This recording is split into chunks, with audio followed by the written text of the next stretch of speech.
In the first few years of the Indy Racing League, there was a large assortment of tracks to host IndyCar that we just couldn't imagine hosting races today. Tracks like Atlanta, Charlotte, and Las Vegas are fixtures in the NASCAR schedule, but if Roger Penske got the series to return, people would think he went nuts. Dover is a good example of this too. It's hosted NASCAR races since the track's opening in 1969, but throughout that history, there's only been 3 IndyCar races at the Monster Mile. Originally, I was going to go over all of these races, but the video ended up being way too long, so for now we're just going to focus on the second running, the 1998 Pep Boys 400K at Dover. Welcome back to All IndyCar, the motorsports history show looking at the most interesting stories in American open wheel racing. This would actually be the first IndyCar race at Dover since 1969 when Art Pollard won his Plymouth Parrot Gerhardt. It was certainly going to be a spectacle, seeing 24 IndyCars drive around a concrete bowl at an average speed of 180 miles an hour. However, with the speed so high, the bumpiness of the track, and almost nowhere to go if there was a crash ahead,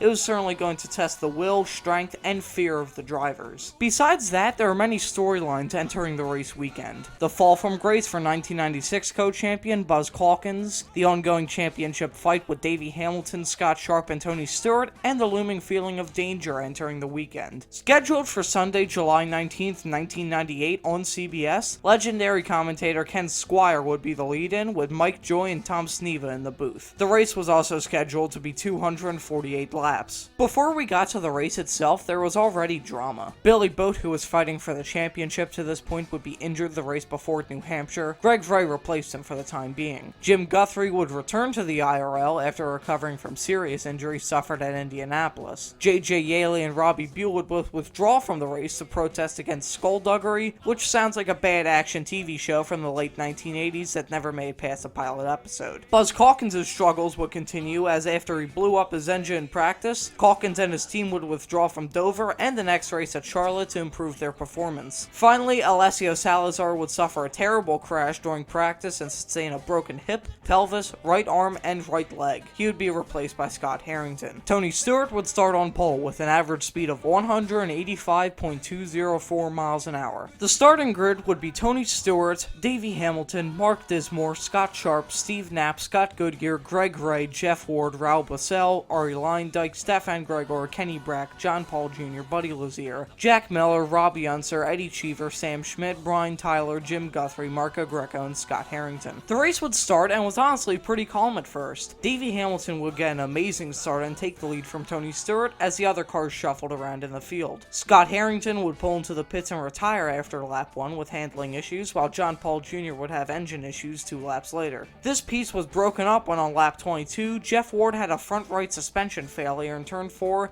and slammed the outside wall. Jack Miller slowed in response to this and was hit by Scott Goodyear. Miller and Ward would climb out of their cars uninjured while Goodyear would go back to the pits to try and repair the damage. He would be 5 laps down after the repairs. During this caution, Kenny Brack would suffer electrical problems and the field was shuffled up with pit stops. After all the pit stops were done and the restart happened, Raul Boesel would lead the field back to green. On this restart, Tony Stewart and Scott Sharp almost had a massive crash in turn 1, but they made it through clean. The field as a whole would actually stay clean until Mark Dismore lost his engine on the back straightaway. Thankfully, there was no oil down on the track, so the caution was brief and we got back to racing on lap 50. This would end up being the longest green flag stint of the race at only 29 laps. The boring racing was broken up once again when Sam Schmidt ran out of fuel. After the 7-lap yellow, the race was restarted again, but broken up when Sam Schmidt hit the wall in turn 1 pretty hard and showered the track in debris. At this point, the constant cycle of green flag parades and caution parties is getting tiring. By the time we've reached lap 100, 36 laps have been under yellow, coming from 4 cautions. On the next restart, there was an awful crash between Greg Ray and Eddie Cheever, where Ray got loose under Cheever and sandwiched Cheever against the wall. The fact these two walked out of the car and were not seriously injured is unbelievable. The rest of the race was filled with accidents, one of which was so bad it landed Steve Knapp in the hospital. 13 of the 22 drivers racing that day would suffer severe issues in the race, with 11 of them retiring from the race. Scott Sharp would win the 1998 Pep Boys 400K with Buddy Lazier and Marco Greco behind him in second and third. And now it's time for me to describe the main problem with this race, or sorry, I should say the main problems with this race. Pretty much everything everything you can list as being reasons a race would be terrible can be applied here. The cars were just way too fast for the track, mainly. The speeds were too high, and so was the grip, so nobody could pass, and since this was the era before the safer barrier, nobody wanted to get horrifically injured, so nobody wanted to pass either. The bumps obviously didn't help with the racing either, and would also rattle the cars to death. Jeff Ward's suspension failure,